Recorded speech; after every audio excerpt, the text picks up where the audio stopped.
this is not good. Yeah, I ran out of storage on my desktop and I only have 20 gigabytes left out of 1 terabyte that I have here. And by the way, I have 1 terabyte of M.2 NVMe SSD, which is XPG Gaming's S11 Pro. And that's the only thing that I have on my desktop. And that's why I'm going to use this one. This is Asus Q524U, or U, they're pretty much the same model. This one has i7-7500U, which is 4-core, 4-thread processor running at 2.7 gigahertz clock speed. It comes stock with 8 gigs of RAM, but this is not the stock version because I actually added extra 8 gigs of RAM, I believe from Crucial, and so this one has 16 gigs of RAM, and that was because I mainly used it for video editing as well, and it was kind of okay, but it's not the best performance. That's why I upgraded it a little bit and it got a little bit smoother. But the other important thing that I changed is that I added SSD storage instead of the regular hard drive that is here, that I believe runs at either 5200 or 5450 RPM, which is not the fastest one. So I actually got, I believe also from Crucial, 1 terabyte SSD, and I'm gonna find out when I get it. And I put it here and I moved my Windows over here, so it started loading up really fast. Instead of like a minute and 30 to 40 seconds, it started loading in just about 30 seconds. So that improves performance a lot. But the problem with this laptop is this. You see how this ripped? And I think the reason for that is these hinges don't have the best design out there. Like, I hate these hinges because over time, and it's been only like, what, 5 years, I think, these hinges got so stiff that they were really hard to open. And this is a convertible laptop, so I can completely do the whole 360 because it has touchscreen. And the first time, it's actually not the original back cover that it came with. This is the one that I ordered because these hinges ripped out the metal sheet that has the place for the screws, and it got ripped, so there was no way to fix it at all. So I had to order a whole another back cover, and then it also cracked the screen, so I had to order a new digitizer that I got from China, and it also cost a lot of money. So I put some money into this computer, and at the specs that it has, I don't think it's worth it anymore. So I'm just gonna try to take the SSD and the hard drive that is here, and I'm not sure if it supports SATA connector. If it does, that will make it a lot easier. But it should, the HDD that is here in this laptop should technically feed the 2.5 chassis that is in my desktop. I have spaces in the tray, the hard drive tray, so I'm gonna see where it fits. But before that, I'm gonna take it out. I'm gonna see if it actually has the SATA connection, and we'll find out. So yeah, as you can see, this is completely broken. I don't know if you can see, but it ripped, and I don't feel like putting any more money into this. So let me get my tools and we'll see what I can do with it. So the first thing that we're gonna do, there's 10 screws that need to be taken out, and then we can take the bottom of the laptop. And for these screws, we're gonna use this type of head. Let's see if it can focus. It's called number 4, like that. And this is the one that fits perfectly, and that's the one that we're gonna use. So let's do this.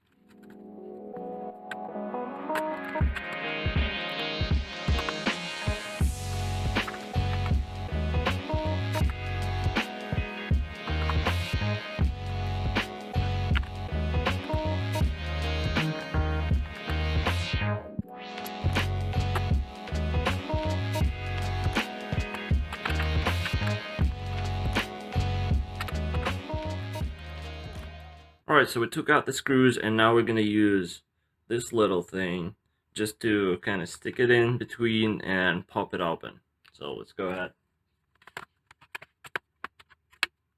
And there it is, opened up. This is what it looks on the inside.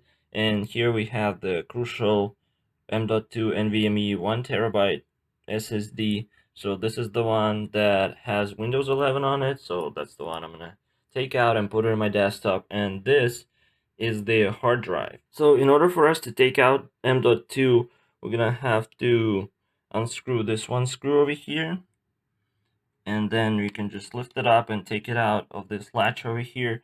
And the hard drive, you can lift it up right now, but there's this connector that you need to disconnect, and to do that you're gonna have to pull this up directly. So let me go ahead and do that. And it popped up. It can be a little tough, and you might have to hold your laptop. And now I can just pick it up, and this is 1 terabyte hard drive from WD. And now we're gonna take out the M.2 NVMe. So the screw is out, and the only thing left is just pull it out, just like that, and that's it. We're done. I know I was talking about the extra RAM that I added, which is extra 8 gigs of RAM. If you're wondering where that one is, it's under this metal plate. So what you have to do is just lift it up, and as you can see from Crucial, extra 8 gigs of RAM that I put over here. So let me just close this. Alright, so now that this is done and these two drives are out, it's time to take out my desktop PC and see how we can attach this.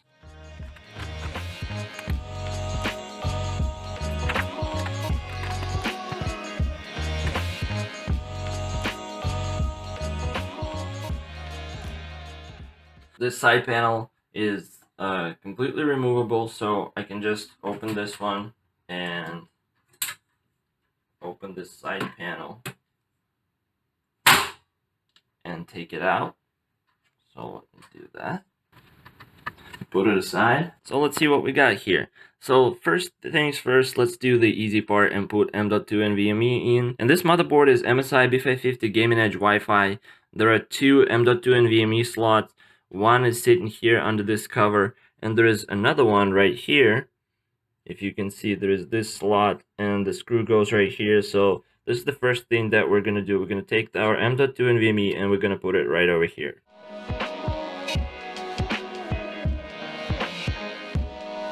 The SSD in it is in, and this is probably the easiest one that you can put into your system. Now the next one is going to be probably a bit harder, so let's open the side panel, and here we have the tray, and we can remove one of these and see how we can mount this mobile SSD. Let's see, it should fit perfectly this 2.5. Yeah, and as you can see, it fits perfectly 2.5 chassis, which is for the regular, not M.2 SSD, but in this case, the mobile hard drive, which is HDD, fits perfectly to this tray. So, and this is what I'm gonna do to put the mobile hard drive in here. But first, let's see if this one actually has SATA connector. So let's take it out. I'm curious to see that as well. Looks like it is. Let me go ahead and take one of my SATA cables. And as I was looking for the cable, I realized that I actually don't have one. So let me go ahead and grab one.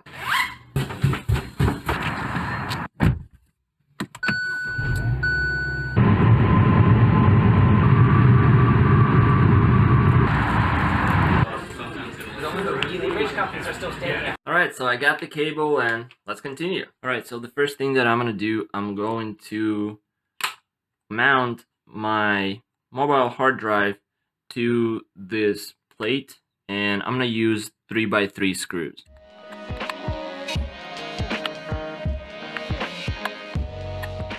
So now let's connect the SATA cables, and as you can see, there are 2 SATA connectors, and when it was connected in the laptop, it used one single connector that goes in there. But actually, you can use 2 SATA connectors. One is 7-pin and the other one is 15-pin. So 7-pin is the one I got at Micro Center just recently. That's the one that's going to be used to transfer data, and that's the one that you're going to connect to your SATA connection on your motherboard. And the 15-pin is the one that goes to power supply. So it's going to go to my power supply. So let's go ahead and do that. So the first SATA cable is the 7-pin.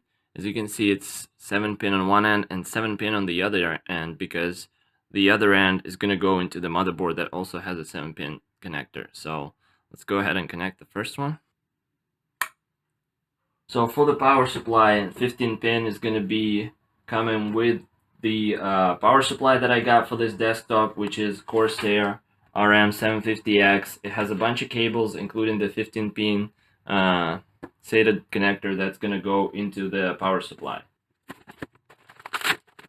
Yep, that's the one. As you can see, 15 pin, and the other side goes into the back of your power supply. Just like that. Now, since I have Lianli Lancool 2 case, this is what the back of the hard drive bracket looks like.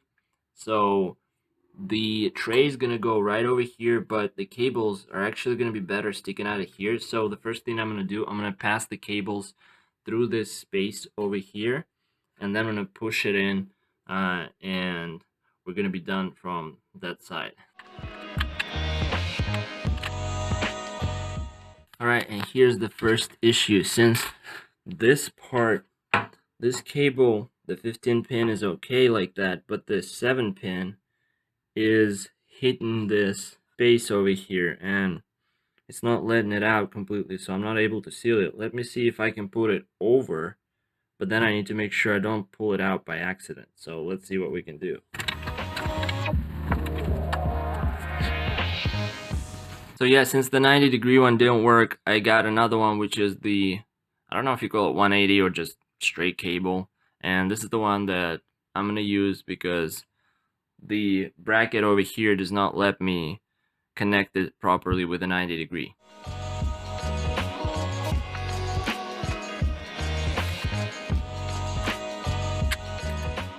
Alright, so after several tries and struggles, I was finally able to do it. So this one fits perfectly, and passing through this second opening right here, even though it's 90-degree, it's a soft part right here, so it's not in the way, and this one's sticking out nicely.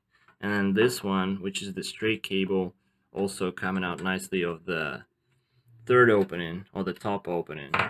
So now let's go ahead and connect these two. And the first one, let's connect this 6-pin power supply to the power supply. I wish I could untighten it and take it out, but there's a lot of stuff that I don't want to do, so I'm just going to try to find that 6-pin in this mess and going to try to connect it. Fortunately, I probably won't be able to show you because there's a lot of stuff going on here, so just find your 6-pin connector and connect it to your power supply. Alright, looks like that was easy. It's on this side for me, and it says peripheral and SATA, so if you have similar, just go ahead and find it. It was pretty easy. Now let's take this 7-pin connector, and we're going to connect it to the motherboard. So I put it through this space, and all of my SATA connectors are right here. So all you have to do is connect this to the one of the SATA connectors right on your motherboard. If you have a similar motherboard, then it's going to be here, but I think pretty much most of the motherboards have SATA connectors somewhere around this area. So let's go ahead and connect it.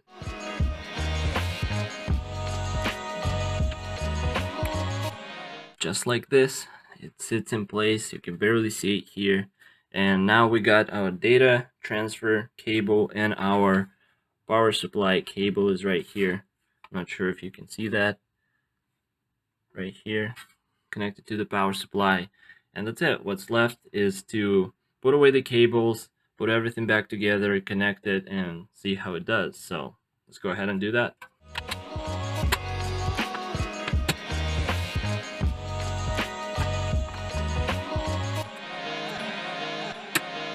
Alright, and it's done. So now let's take a look. And as you can see, the local disk C is still there. And then now I have the old drive D, which is my old laptop hard drive. So it's actually working, and local disk E is there, which is the second M.2 NVMe SSD for 1 terabyte. That one has a little bit more space taken up.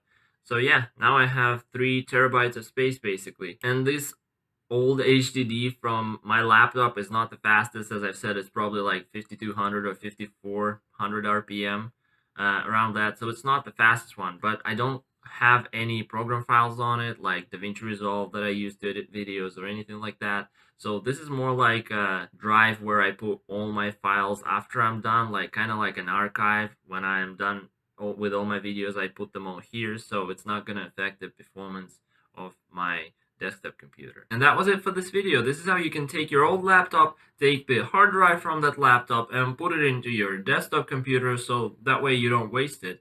And for the M.2, it's pretty obvious. It fits both, so there's nothing special there. But for the laptop hard drive, you just have to have a couple of cables, one for data transfer and one for power supply, and you should be good. Thank you guys so much for watching. Hit the like button and subscribe for more.